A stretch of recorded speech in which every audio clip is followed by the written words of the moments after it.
আমি ছাৰক হাগ্ৰামা ছাৰক আপত্তি জনাম যাতে আমাৰ ছাৰে আমাৰ হেণ্ডিকেপ মানুহ আমাৰ হেণ্ডিকেপ ভাই ভনীসকলক স্পেচিয়েল হিচাপে যিবিলাক মানে matric higher secondary degree pass কৰিছে সিহঁতক চাকৰিৰ ব্যৱস্থা কৰি দিয়ে 4% ৰিজাৰ্ভেশ্যন হিচাপত।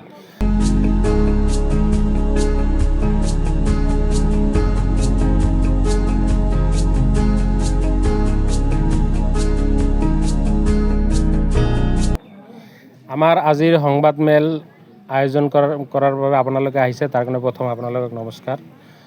তো আমাৰ সংবাদমেলটো আজি আয়োজন কৰাৰ এটাই কাৰণ, যেনেকুৱা ধৰক আমাৰ অল বিটিআৰৰ বিকলাংগ ভাই ভনীসকল চৰকাৰী বহুত সুবিধাৰ পৰা বঞ্চিত হৈ আছে। যিমানখিনি পাব লাগে সিমানখিনি আমালোকে পোৱা নাই। তো আমাৰ আমাৰ হেণ্ডিকেপ ভাই ভনীসকলক যি আমাৰ পাবলগীয়া চৰকাৰক মই আপত্তি জনাম, সেই বস্তুটো যাতে সেইখিনি পাবলগীয়াখিনি যাতে আমাৰ কাৰণে চৰকাৰে ব্যৱস্থা কৰি দিয়ে।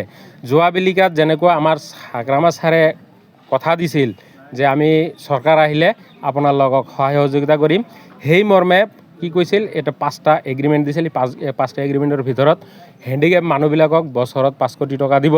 তো সেইখিনি কথাখিনি সিহঁতে আমাৰ হাগ্ৰামা ছাৰে পূৰণ কৰিছে। তো আমাৰ হেণ্ডিকেপ ভাই ভনীসকলক এক্সট্ৰাভাৱে IBSৰ থ্ৰুদি 10,000কৈ চেক বিতৰণ কৰিছে। তো চেকটো এতিয়ালৈকে সিহঁতক আমি দিব পৰা নাই, অলপ কিবা টেকনিকেলি প্ৰগ্ৰামৰ কাৰণে, কোড অফ কণ্ডাক্ট লগাৰ কাৰণে ইলেকশ্যনৰ পিছে দি দিব আমাক কথা দিছে। তাৰ উপৰঞ্চি আমি ক'ব বিচাৰোঁ যে আমি যেনেকুৱা আমাৰ তৰফৰ পৰা ছাৰ সহায় সহযোগিতা পাই আছে, আমি আমাৰ এই কচুগাঁও ব্লকৰ এই সভাৰ পৰা আমি ছাৰক হাগ্ৰামা ছাৰক আপত্তি জনাম যাতে আমাৰ ছাৰে আমাৰ হেণ্ডিকেপ আমাৰ হেণ্ডিকেপ ভাই ভনীসকলক স্পেচিয়েল হিচাপে যিবিলাক মানে matric higher secondary degree pass কৰিছে সিহঁতক চাকৰিৰ ব্যৱস্থা কৰি দিয়ে 4% ৰিজাৰ্ভেশ্যন হিচাপত। আৰু সকলোকে যেনেকুৱা 2 লাখকৈ কিবা এটা সহায় সহযোগিতা কৰি আছে আমাৰ বিকলাংগ ভাই ভনীসকলৰ কাৰণেও আমি কওঁ যে আমাৰ বিকলাংগ ভাই ভনীসকলক এই 2 লাখ টকা আমাৰ হাগ্ৰামাৰ ছাৰে যাতে দি পেলাই আমাক সহায় সহযোগিতা কৰে। এইখিনি আমি হাগ্ৰামা ছাৰৰ ওচৰত এই মিটিঙৰ থ্ৰুদি ক'ব বিচাৰিছোঁ।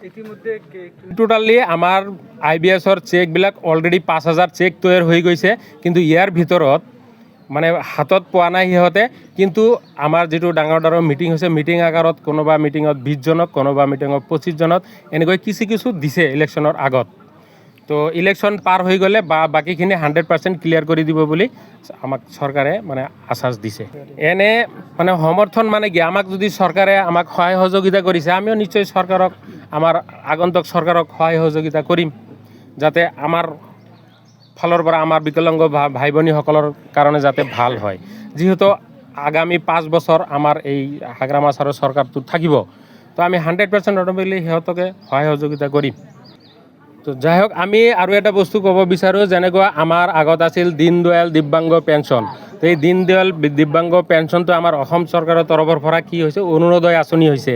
তো আমাৰ সকলো অল অসমৰ পৰা আমাৰ যিটো এছ'চিয়েশ্যন আছে, আমাৰ এছ'চিয়েশ্যনৰ তৰফৰ পৰা আমি চেণ্ট্ৰেলক বা আসাম চৰকাৰক এইটোৱে জনাইছোঁ, আমাৰ হাগ্ৰামা ছাৰক এইটোৱে জনাওঁ যাতে এই অৰুণোদয় পেঞ্চনটো আমাৰ অৰুণোদয় নালাগে, এইটো আকৌ দীনদয়াল দিব্যাংগ পেঞ্চনত কনভাৰ্ট কৰিব লাগে। আৰু বেলেগ ৰাজ্যত সিহঁতে 5,000কৈ পাই আছে মান্থলি। আমিও এইটো হাগ্ৰামা ছাৰক বা হাগ্ৰামা ছাৰৰ জৰিয়তে চেণ্ট্ৰেলত আপত্তি জনাই হাগ্ৰামা ছাৰে আমাক এই 5,000 দিব্যাংগ পেঞ্চন আঁচনিটো মানে পূৰা কৰি দিয়ে, এইটোৱে মই আশা ৰাখিলোঁ আমি আমাৰ হাগ্ৰামা ছাৰৰ ওচৰত।